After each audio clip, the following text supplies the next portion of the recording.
साधक के स्वभाव के अनुसार 11 प्रकार के साधकों का वर्णन किया है। साधकों का कि ऐसे 11 प्रकार के स्वभाव वाले भगवान की साधना करते हैं, प्रभु को प्राप्त करने की साधना करते हैं, भजन करते हैं। ये विषयी पुरुषों की नहीं, ये साधकों की। साधकों में भी 11 प्रकार के साधक हैं। पहला,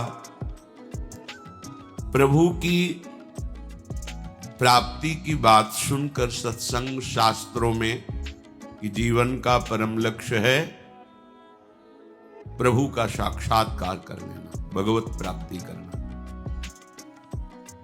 परंतु विषय भोगों में अत्यंत आसक्त है।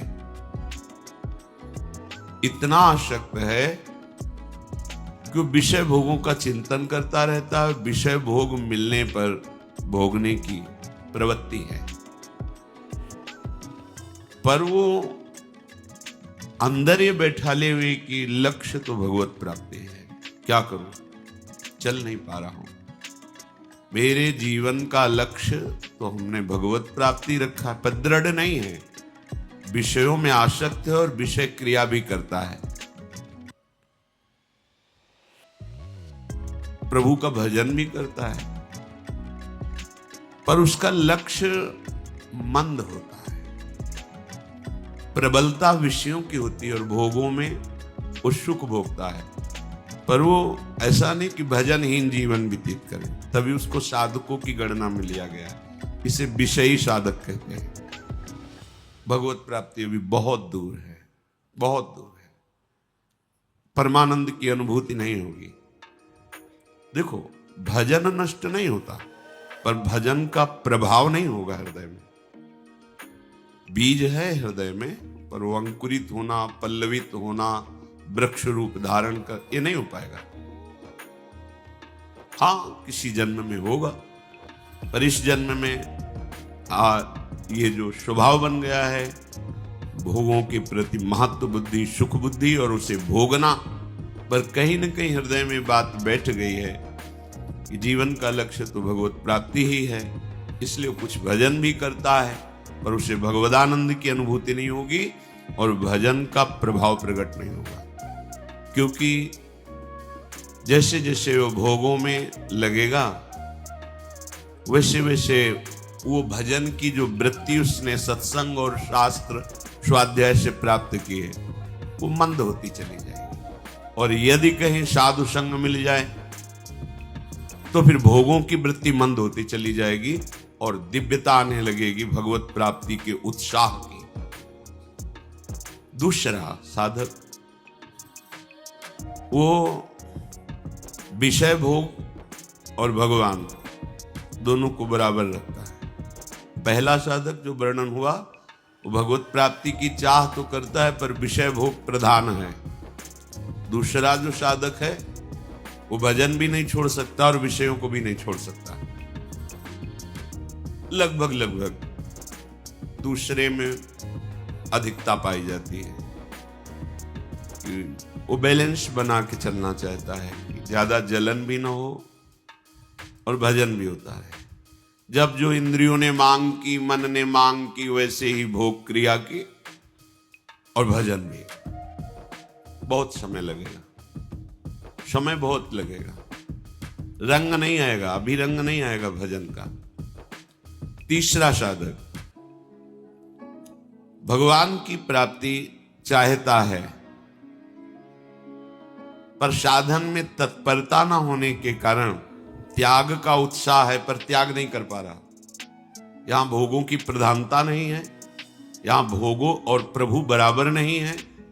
वो प्रभु को चाहता है प्राप्त करना, पर साधन में तत्परता ना, जो गुरु प्रदत्त साधन है उसमें प्रमाद होने के कारण जो त्याग का उत्साह है वो त्याग कर नहीं पा रहा। करना चाहता है, नहीं, पर वो निकल नहीं पा रहा है। कारण साधन में तत्परता नहीं।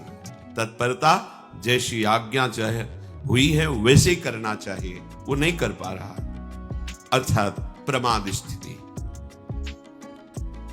अगर प्रमाद स्थिति रहेगी तो साधन में तत्परता नहीं होगी। तत्परता का मतलब होता है उत्साह पूर्वक जो आज्ञा हुई उसमें दृढ़ता पूर्वक लग जाना।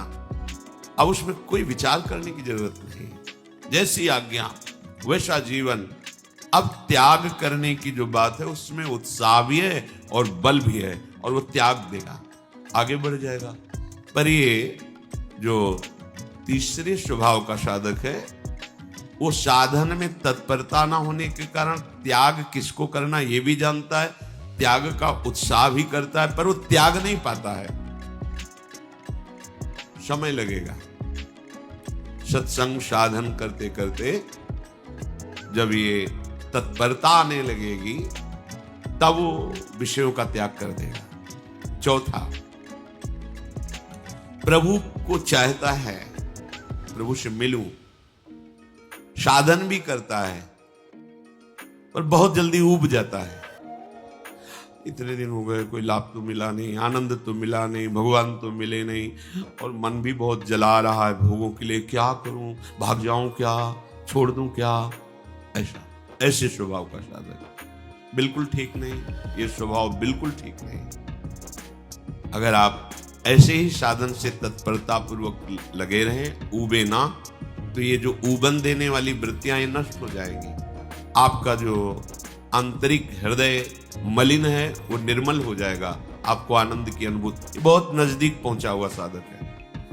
ये जो ऊबना होता है बस ये हटने की जरूरत है। वो साधन में तो लगा ही है, त्याग की भावना भी है, भजन भी करता है, पर जो हृदय मन में विषयों के आकर्षण से जल रहा है वो उसे पचा नहीं पाता, विवेक कम होने के कारण। अगर विवेक प्रधान हो तो अंतःकरण से तटस्थ रहे तो उसको सहन कर जाएगा, फिर ये सब वृत्तियां खत्म हो जाएंगी, भस्म हो जाएंगी।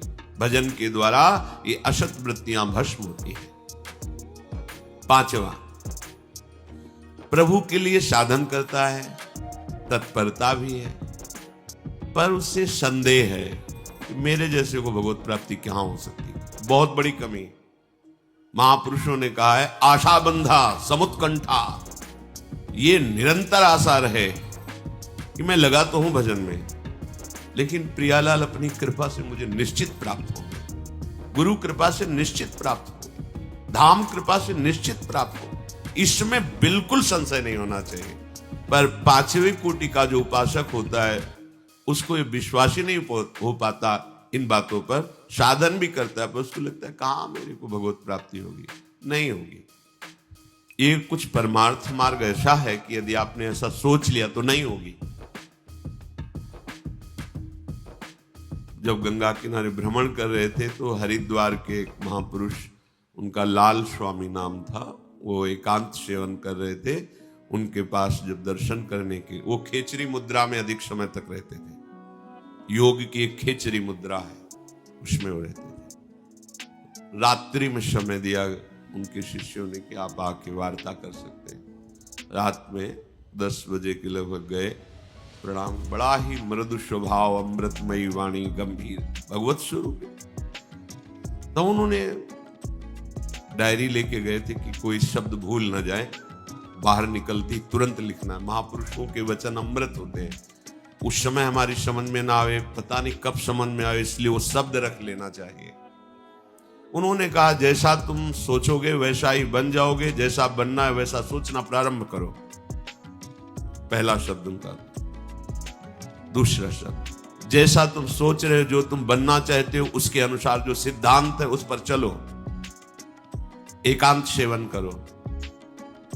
जो विषय बाधा देने वाले हैं उन पर विजयी हो तो भी उनका संग न करो, उन पर विजय प्राप्त कर चुके हो तो भी उनका संग न करो, क्योंकि जीता हुआ मन भी कभी कभी विषयों में फिसल जाता है। संयोगवशात मरा हुआ मन भी जीवित हो जाता है, इसलिए सावधान रहो। छठवां, प्रभु के लिए पूरी तैयारी कर रहा है, साधना कर रहा है, विश्वास भी है, और अपने सने संबंधियों को नहीं त्याग पा रहा। छठवां, ऐसा साधक होता है, साधन में भी लगा है, बस वो अपने सने संबंधियों, रिश्तेदारों को नहीं त्याग पा रहा। वहीं से भोजन चल रहा है, वहीं से वास व्यवस्था चल रही, उनका मिलना जुलना आना जाना सब वैसे ही। पर वो चाहता है भगवत प्राप्ति हो जाए, उसे विश्वास भी है कि भगवान कृपा से मिल जाएंगे, पर वो भगवान की आज्ञा को भूल जाता है कि वो उपासक